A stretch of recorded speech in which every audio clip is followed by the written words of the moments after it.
So ఏదైతే ముఖ్యమంత్రి మొన్న ఒక మీడియా చర్చలో మాట్లాడుతూ 27,000 స్కూళ్ళు ఉన్న స్కూళ్ళని 4,000 వరకు తగ్గిస్తా అని చెప్పేసి మాట్లాడిన పరిస్థితి మనం చూసాం. సో ఇప్పటికే ఉపాధ్యాయ సంఘాలు కానీ ఇటు చాలా వరకు బగ్గుమంటున్న పరిస్థితి. సో ఇదే అంశంపై మనతో మాట్లాడడానికి ఉపాధ్యాయ సంఘం నేత సానందం గౌడ్ ఉన్నారు. అన్న ఎట్లా చూస్తున్నారు? ముఖ్యమంత్రి స్కూల్స్ తగ్గిస్తా అని చెప్తున్నాడు. 1 కాదు 2 కాదు 23,000 స్కూల్స్ తగ్గిస్తా అంటున్నాడు.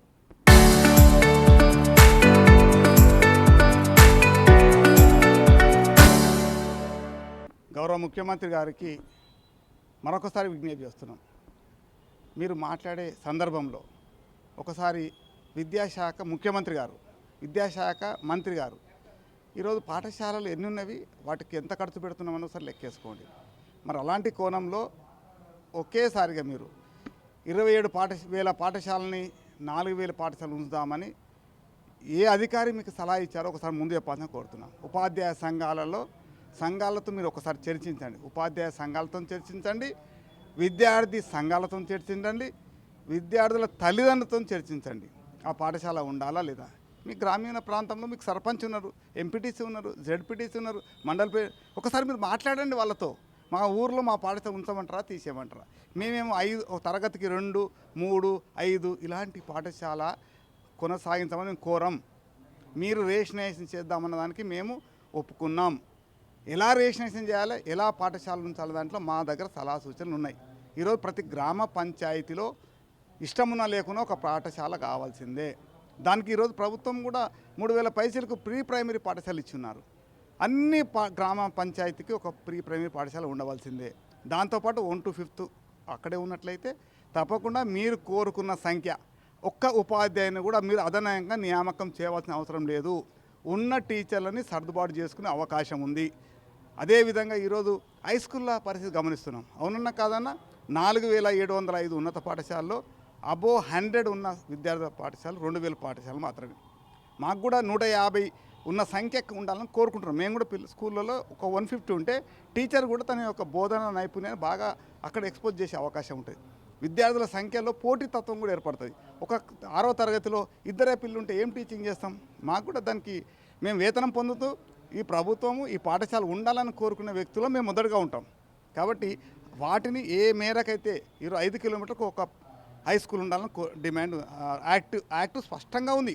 5 కిలోమీటర్లకు ఉన్నత పాఠశాల ఉండవలసిందే. ఇది నేను చెప్పాను. కడియం శ్రీహరి గారు, రంజీవ్ ఆచార్య గారు సుప్రీంకోర్టులో XYZ పిల్లేస్తే అండర్టేకింగ్ ఇచ్చి సంతకం పెట్టి వచ్చారు సుప్రీంకోర్టులో.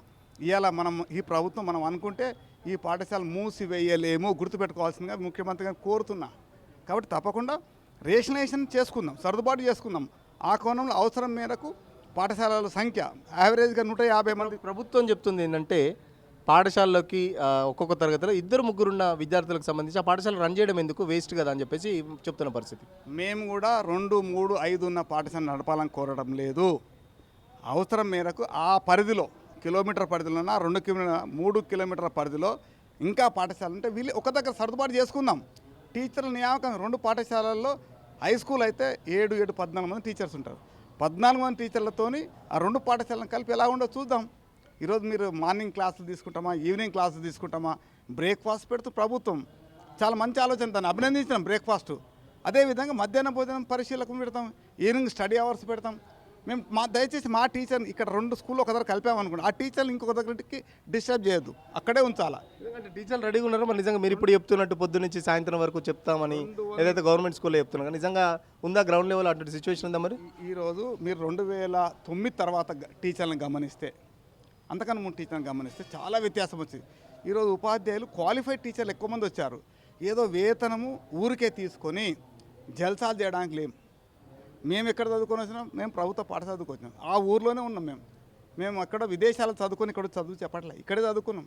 తప్పకుండా మాకు ఆ కోణంలో పరిస్థితి. కానీ అసలు ఉపాధ్యాయ సంఘాలతో విద్యా కార్యదర్శి ఈ రోజు వరకు సమావేశం ఏర్పాటు చేయలే. మొన్న మీటింగ్ జాయింట్స్ ఆఫ్ కౌన్సిల్ మీటింగ్లో కూడా నేనే ప్రస్తావన తీసిన. చీఫ్ సెక్రటరీ కూడా చెప్పారు, వెంటనే ఉపాధ్యాయ సంఘాలతో మీటింగ్ పెట్టమన్నారు. ఈ రోజు వరకు మీటింగ్ పెట్టలేవు. 15వ తేదీ, ఇవాళ ఎక్కడ నెల అయింది ఇప్పటికీ. అంటే ప్రభుత్వానికి ఎక్కడ చిత్తశుద్ధి ఉందో చెప్పండి. ముఖ్యమంత్రికి చాలా ఆకాంక్షలు ఉన్నాయి, కానీ అధికారులు లేదు ఆకాంక్ష. మరి ఎట్లా ముందుకు పోతాయి పాఠశాలలు? మీరు లెక్కేసుకోండి. మేము 100% బోధన చేయడానికి సిద్ధంగా ఉన్నాం. ఈ పాఠశాలని మూసివేయడానికి మేము వ్యతిరేకం. మా పాఠశాల మాకు ఉండాలని కోరుకుంటాం. దాంట్లో ఎక్కడ కూడా ఏ నిమిషంలో కూడా మీరు ఉదయం మీరు అంటారు కదా సాయంత్రం వరకు పని చేస్తారా, చూపిస్తామా లేదా చూడండి. ఈరోజు మాట్లాడితే గతంలో మాట్లాడితే ఒక పాఠశాల ఆరుట్ల పాఠశాల అంటారు కదా, గత సంవత్సరము ఇంకోటి మహబూబ్నగర్ జిల్లాలో ఒంగూరు పాఠశాల కూడా చెప్పారు కదా, ఆ ఒంగూరు పాఠశాల ఎందుకో చూడమని చెప్పరు, ఒక ఆరుట్ల పాఠశాల ఎందుకు చూపిస్తారు, అది కూడా పోయినసారి స్టార్ట్ చేసిందే కదా తెలంగాణ పబ్లిక్, అది ఎందుకు చూపెట్టలేరు. ఆలోచించండి, అంటే ఏదో ఒక్కటి మోడల్ చూస్తే కాదు. కాబట్టి తప్పకుండా ఈ పాఠశాలల పటిష్టం ఉండాలన్న, విద్యార్థుల నాణ్యత కలిగిన ఈరోజు ఈ ముఖ్యమంత్రి వచ్చిన తర్వాత అభినందించవలసిందే. ఈరోజు స్కావెంజర్స్ ఇచ్చారు, అభినందించాం. ఉచిత కరెంట్ ఇచ్చారు, అభినందించాం. కనీస సౌకర్యాలు కావాలంటే కూడా ₹1,00,000 వరకు ఎంపీడీఓలకు అధికారులు ఇచ్చారు, దాన్ని అభినందించాం. మా టీచర్లకు కావాల్సిన ప్రమోషన్స్ ఇచ్చారు, మరి అదేవిధంగా బదిలీలు చేశారు, అభినందించాం. ప్రభుత్వం చేసే పనులను స్వాగతిస్తాం. కానీ మా పాఠశాలలు ఎలా నడుపుకోవాలో ఏందో ఒకసారి మాత్రం చర్చలు జరపండి, అధికారులను చర్చలు జరపమని ముఖ్యమంత్రి గారు ఆదేశించమని కోరుతున్నాం. సో ఇప్పటికే విద్యాశాఖ కమిషనర్ ఏదైతే మొన్న ఆకునూరు మురళి ఇచ్చిన కమిటీకి సంబంధించి దాంట్లో కూడా కొన్ని సూచనలు ప్రభుత్వానికి చేయడం జరిగింది. మరో పక్కన కేశవరావుకు సంబంధించి కూడా కేశవరావు కూడా దానికి సంబంధించి మేము దాన్ని అమలు చేయమని చెప్పేసి కూడా మీకు ఉపాధ్యాయ సంఘాలకు కూడా మాట ఇచ్చిన పరిస్థితి. మరి ఇప్పుడు చూస్తుంటే ఒక రకంగా ఆకునూరు మురళి ఇచ్చిన కమిటీ అమలు చేస్తున్నట్టు కనబడుతుంది కదా. మరి అంటే ఆకునూరి మురళి గారు ఇచ్చిన కమిటీ సిఫార్సులు ఏవైతున్నాయో ఆయన అడిగిన దాంట్లో ఒకటి బాగా అనిపించింది. 18% బడ్జెట్ ఇవ్వమని కోరారు, చాలా అభినందించాం. కానీ ప్రభుత్వ పాఠశాల నియామకాలు లేకుండా అవుట్సోర్సింగ్ ద్వారా రిక్రూట్మెంట్ చేయమన్నాడు. అవుట్సోర్సింగ్ ప్రమోషన్ ఛానల్ ఇవ్వద్దని చెప్పారు, అది తప్పు. మరి ప్రమోషన్ ఛానల్ ఇవ్వకపోతే ఎస్జీటీగా అపాయింట్ అయినాడు, ఎస్జీటీగా రిటైర్ అయిపోతాడు. మరి ఆకునూరి మురళి గారు కూడా ఆయన అపాయింట్ అయినట్టు ఏదైంది, ఒక ఏఈగా అపాయింట్ అయినాడు, డి ప్రమోషన్ పొందాడు, ఐఏఎస్ కన్ఫర్డ్ ఐఏఎస్ అయ్యాడు. మరి ఆయన ఇట్లా ప్రమోషన్ పొందాడు అంటే తన వరకు వస్తే నేను ప్రమోషన్ తీసుకుంటాడు, టీచర్లకు ప్రమోషన్ ఉండొద్దా? ఎక్కడ ఉంటే అక్కడ మరుగుజ్జులాగానే అక్కడే పనిచేయాలన్నా. కాబట్టి ఈరోజు ఆకునూరి మురళి గారు ఇచ్చిన సిఫార్సులను కేశవరావు గారు స్పష్టంగా చెప్పారు అమలు చేయమని. కానీ ఇక్కడ విచిత్రమైందంటే ముఖ్యమంత్రి గారికి సలహాలు ఇచ్చే అధికారులు సరి అయిన విధంగా ఆ సలహాలు ఇవ్వట్లేదని మేము భావిస్తున్నాం. దయచేసి ముఖ్యమంత్రి గారు ఉపాధ్యాయ సంఘాలతో చర్చలు జరపండి, విద్యార్థి సంఘాలతో చర్చలు ఇవ్వండి. ఈ పాఠశాలల అభివృద్ధికి మేము కూడా భాగస్వామ్యులమే. వేతనం పొందిన ఉద్యోగులు అంటే వేరు కాదు, ముఖ్యమంత్రి వేరుగా, మనంతా కలిసి పనిచేద్దాం. మీతో కలిసి ఈరోజు ప్రభుత్వం ఏది కోరి తీసుకొచ్చుకున్నాం, ఈ పాఠశాల ఉంచాలని కోరుకుంటాం, ఈ ముఖ్యమంత్రి ఉండాలనే కోరుకుంటాం, మేము పోవాలని కోరుకోమే.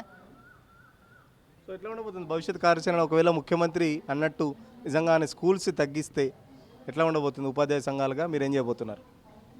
రాష్ట్ర ప్రభుత్వము విద్యాశాఖ ఒకవేళ పాఠశాలల కుదింపంటు జరిగితే మరో తెలంగాణ ఉద్యమం ఎట్లుందో మరొక ఉద్యమం మళ్ళీ చూస్తారు మీరు. ఎందుకంటే 69 ఉద్యమం అందరు చూడలే, మొన్న తెలంగాణ ఉద్యమం చూస్తారు కొంతమంది, ఇది ఒక ఉద్యమం ఎలా ఉంటుందో చూస్తారు. ఏ ఒక్క పాఠశాల కూడా మూసివేసే ప్రశ్నే ఉండదు. అవసరం అనుకుంటే సుప్రీంకోర్టు వరకు వెళ్తాం మేము. సుప్రీంకోర్టు గైడ్లైన్స్లో ఆర్టీ యాక్ట్ ప్రకారం ఏ ఒక్క పాఠశాల మూసివేస్తానికి వీల్లేదు. పాఠశాల మూసివేయాలంటే కూడా సుప్రీంకోర్టు అడిగింది. ఈ ఒక్కటే రోజుల పిల్లల ఎన్రోల్మెంట్ తగ్గిందా, 2 ఏళ్ళు తగ్గిందా, 3 ఏళ్ళు తగ్గిందా, ప్రభుత్వం ఏం చర్యలు తీసుకుంది, ఇవన్నీ అడిగారు గతంలో. కడియం సిఆర్ నేరుగా కోర్టులో హాజరయ్యారు. అక్కడ సుప్రీంకోర్టు అటెండ్ కావాల్సిన పరిస్థితి ఏర్పడింది. అట్లా ఏ ఒక్క పాఠశాల మూసివేసినా మేము ఊరుకునే ప్రశ్నే లేదు. తప్పకుండా మీరు అన్నట్టు ఎక్కడన్నా 5, 10, 2, 3 ఉన్న సంఖ్య పాఠశాలలు ఉంటే తప్పకుండా మేము కూడా దానికి సిద్ధంగా ఉన్నాం చెప్తున్నారు, దాన్ని విలీనం చేయడం సిద్ధంగా ఉన్నాం. కానీ అలాంటి ఏం లేదు. ప్రభుత్వం మరొకసారి ఆలోచించి సరైన విధంగా ప్రభుత్వానికి అధికారులు సూచనలు సలహాలు ఇవ్వట్లేదు.